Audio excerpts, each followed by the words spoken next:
ఆంధ్రప్రదేశ్ పర్యటనలో ఉన్న కేంద్ర హోంశాఖ మంత్రి అమిత్ షా మాజీ ముఖ్యమంత్రి జగన్మోహన్ రెడ్డికి చెందినటువంటి ఆస్తుల గురించి, ఆయన ప్యాలెస్ల గురించి, ఆయన బిజినెస్ల గురించి ఆరా తీశారా?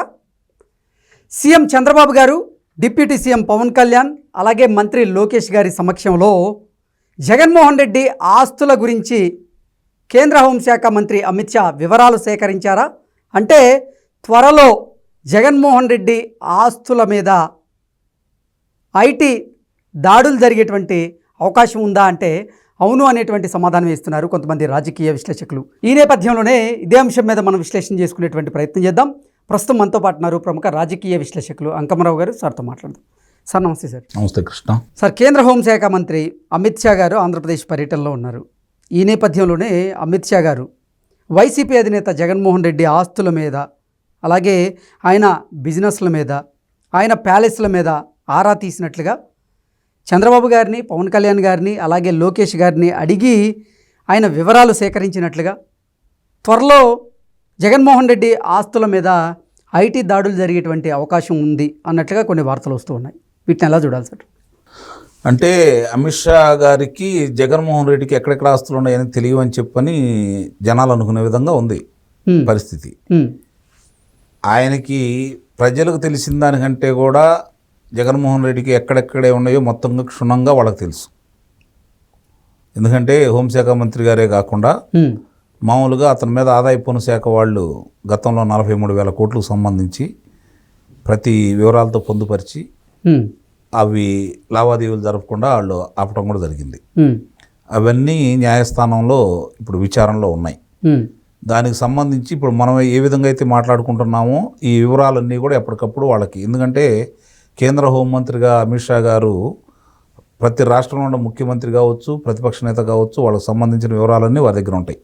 అంటే జగన్మోహన్ రెడ్డి గారి తండ్రి అయినటువంటి రాజశేఖర్ రెడ్డి గారు ముఖ్యమంత్రిగా ఉన్న సమయంలో సూట్ కేస్ కంపెనీల ద్వారా జగన్మోహన్ రెడ్డి సంపాదించిన దాని మీద కొన్ని కేసులు ఉన్నాయి. కానీ జగన్మోహన్ రెడ్డి గారు ముఖ్యమంత్రి అయిన తర్వాత ఆయన అన్ని శాఖల్లో చేసినటువంటి అవకతవకలు, అవినీతికి సంబంధించినటువంటి కేసులు అయితే ఇప్పటి వరకు ఆయన మీద నమోదు కానటువంటి నేపథ్యంలోనే వాటన్నింటి మీద ఆరా తీస్తున్నట్లుగా, ఆరా తీసి వివరాలన్నీ కూడా సేకరించినట్లుగా, త్వరలో ఈడీ, అలాగే ఏసీబీ, అలాగే ఇప్పుడు ఇన్కమ్ ట్యాక్స్కి సంబంధించినటువంటి రైడ్లు జరిగేటువంటి అవకాశం ఉంది అన్నట్లుగా కొన్ని వార్తలు వస్తున్నాయి. వాటిని ఎలా చూడాలంటారు సార్? అతను అధికారంలో ఉండగా అవతవకలు జరిగినాయి, మద్యంలో ఎంత జరిగింది, లేకపోతే ఇసుకలో ఎంత జరిగింది, పలానా దాంట్లో ఎంత జరిగిందని చెప్పని వివరాలన్నీ పొందుపరిచి నాటి అప్పుడు ఇప్పుడు ఆ పార్టీ అధ్యక్షురాలైనటువంటి దగ్గుబాటి పురంధేశ్వరి గారు మొత్తం వివరాలతో కూడిన ఇచ్చారు కదా.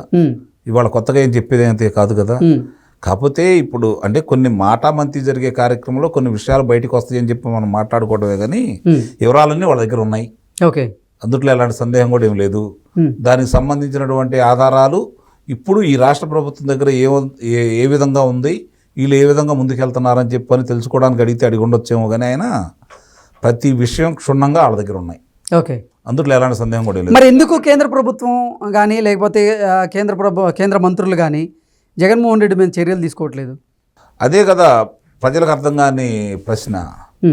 మామూలుగా ఇప్పుడు 2014 నుంచి 2019 వరకు కేంద్రం ప్రభుత్వం, అంటే 2018 దాకా కేంద్రంలో తెలుగుదేశం సభ్యులు మంత్రులుగా ఉన్నారు, రాష్ట్రంలో భారతీయ జనతా పార్టీ సభ్యులు మంత్రులుగా ఉన్నారు. ఇక్కడ 2 మంత్రులుగా ఉన్నారు, అక్కడ 2 మంత్రులుగా ఉన్నారు. సరే, విభేదాలు వచ్చి విడిపోవడం కూడా జరిగింది. ఆ విడిపోవడం కూడా జగన్మోహన్ రెడ్డికి సంబంధించినటువంటి విజయసాయి రెడ్డి పుణ్యం అనేది కొంత, రెండోది ఇక రకరకాల కారణాలు దాంట్లో ముడిపడి ఉన్నాయి. అది అందరికీ తెలిసిన సత్యమే, మనం కాదనలేంది. అధికారంలోకి వచ్చిన తర్వాత జగన్మోహన్ రెడ్డి అధికారంలోకి వచ్చిన తర్వాత అప్పటి రాష్ట్ర అధ్యక్షుడు ఎవరైతే ఉన్నారో సోమవీర్రాజు, అప్పుడు దాంట్లో ఎవరైతే క్రియాశీలకంగా ఉన్నారో జీవీఎల్ నరసింహారావు కావచ్చు, లేకపోతే విష్ణువర్ధన్ రెడ్డి కావచ్చు, ఇంకా కొంతమంది జగన్మోహన్ రెడ్డి మీద ఏగవాళ్ళని ఇలా గమనించుకోవాల్సిన అంశం. ఏగవాళ్ళని ఇవ్వలేదు. ఇప్పుడు కేంద్రం అంటే ఏదో ఢిల్లీలో కూర్చుని పెత్తనం చేసేది కాదు కదా. రాష్ట్రాల్లో ఏమేమి జరుగుతున్నాయి క్షుణ్ణంగా ఇప్పటికప్పుడు వాళ్ళ వేగులు ఉంటారు, సమాచారం అందిస్తూనే ఉంటారు కదా. మరి అవన్నీ వాళ్ళకి తెలియకుండా ఎలా ఉంటుంది? మరి వాళ్ళు ఏ విధంగా ప్రవర్తించారు, ఏ విధంగా వెనకేసుకొచ్చారు అతన్ని? చివరికి అమరావతి స్వయాన ప్రధానమంత్రి గారి చేతుల మీదుగా శంకుస్థాపన జరిగినటువంటి అమరావతిని నిర్వీర్యం చేస్తూ 3 రాజధానుల అంశాన్ని తీసుకొచ్చిన తర్వాత అప్పుడు హోంశాఖ మంత్రి అమిత్ షా గారే కదా హోంశాఖ కార్యదర్శి ఏ విధంగా ఇచ్చాడు, అది రాష్ట్రాల ఇష్టం మాకేం సంబంధం లేదని చెప్పి ఇవ్వడం కూడా జరిగింది కదా. మరి ఇవన్నీ వాళ్ళకి తెలియకుండానే జరుగుతాయా? ఇప్పుడు అవన్నీ గతంలో జరిగిన వాటిని మనం తోడుకోవాల్సిన పని లేదు. ఓకే, ప్రస్తుతం ఆంధ్ర రాష్ట్రానికి సంబంధించినంత వరకు చంద్రబాబు నాయుడు గారు ఏది కోరితే అది, రూపాయి కావాలంటే రూపాయి పాలు ఇచ్చే పరిస్థితిలో ఉన్నారు వాళ్ళు. జరిగిన నష్టం వాళ్ళకి అర్థమైపోయింది.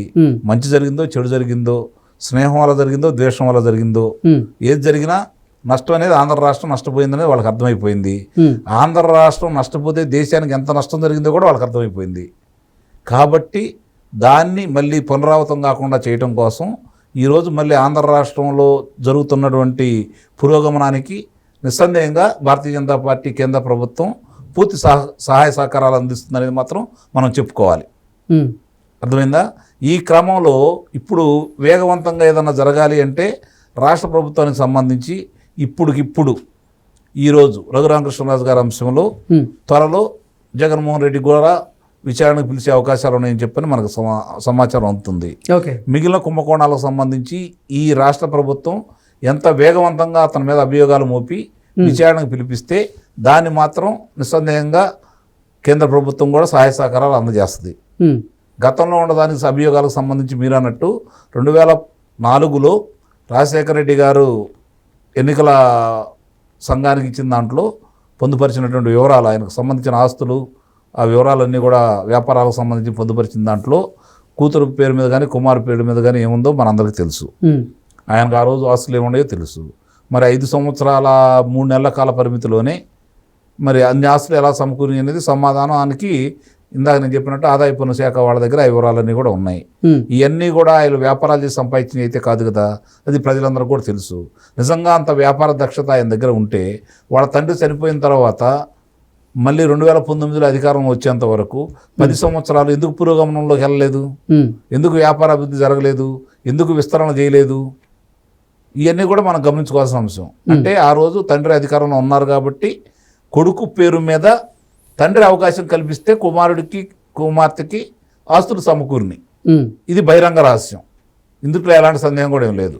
అధికారంలోకి వచ్చిన తర్వాత ఆస్తులు ఉన్నాయి కదా, ఇంకా 30 సంవత్సరాలు తనే అధికారంలో ఉండే విధంగా మంచి పరిపాలన చేస్తారని ప్రజలు ఆశించారు, కేంద్ర పెద్దలు కూడా ఆశించి ఉండొచ్చు. కానీ అలా అయితే జరగలేదు కదా. దోపిడీలు దొంగతనాలకు సంబంధించి అలాంటి వాళ్ళకి ప్రోత్సాహం ఇచ్చారు.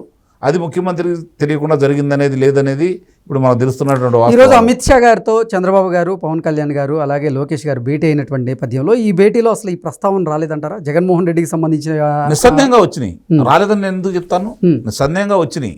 వచ్చినప్పుడు వాళ్ళు మాట్లాడుకున్న దాంట్లో చాలా వివరాలతో సహా ఇప్పుడు గత 5 సంవత్సరాల్లో ఆంధ్ర రాష్ట్రంలో జరిగిన దోపిడీకి ఎంతవరకు అతను కారకుడు, లేదంటే ఆంధ్ర రాష్ట్రంలో జరిగిన విధ్వంసానికి అతను ఎంతవరకు కారకుడు, ఆంధ్ర రాష్ట్రంలో ప్రతిపక్ష నేతల మీద స్వపక్ష నేతల మీద అతను చేసిన దాష్టికానికి అతని ప్రమేయం ఎంతవరకు ఉంది, ఈ వివరాలు నిస్సందేహంగా వాళ్ళు అడుగుతారు, వీళ్ళు చెప్పుంటారు. ఓకే, అందుట్లో సందేహం అయితే ఏం లేదు. తదుపరి చర్యలు ఉంటాయా సార్ మరి దీంట్లో? నిస్సందేహంగా ఉంటాయి. రాష్ట్ర పరిధిలో ఉంటాయని అయితే నేను భావిస్తున్నాను. కేంద్ర పరిధిలో ఎలా ఉంటాయి అనేది నేను చెప్పలేను, కానీ రాష్ట్ర పరిధిలో మాత్రం నిస్సందేహంగా ఆ గతంలో జరిగినటువంటి ఏదైతే దోపిడీ ఉందో, కొంతమంది వ్యక్తులకు ఏ విధంగా దోచిపెట్టారో, వాళ్ళు ఎలా దోచుకున్నారో, అలాగే మన కళ్ళ ముందు కనపడుతున్న సాక్ష్యాధారాలు అన్నీ ఉన్నాయి కాబట్టి దాని మీద రాష్ట్ర ప్రభుత్వం ముందుకెళ్లే క్రమంలో ఉంటుంది. దానికి న్యాయస్థానాలు ఏ విధంగా ముందుకెళ్తాయి, అప్పుడు వాళ్ళకి సంబంధించినటువంటి అక్రమాస్తులకు సంబంధించిన ఏదైనా ఉంటే అప్పుడు ఆదాయ పన్ను శాఖ వారు వస్తారు కాబట్టి మళ్ళీ అది వాళ్ళ చేతిలోకి వెళ్ళిపోయింది, ఈడీ చేతిలోకి. అంతేగాని అప్పటి వరకు మాత్రం నిస్సందేహంగా ఆంధ్ర రాష్ట్ర ప్రభుత్వం అవన్నీ కూలంకుషంగా బయటకు తీసుకొచ్చే విధంగానే ఉన్నాయి. ఇందాక మీరు అన్నట్టు సునీల్ కుమార్ ఇప్పుడు పిలవటం కూడా జరిగింది.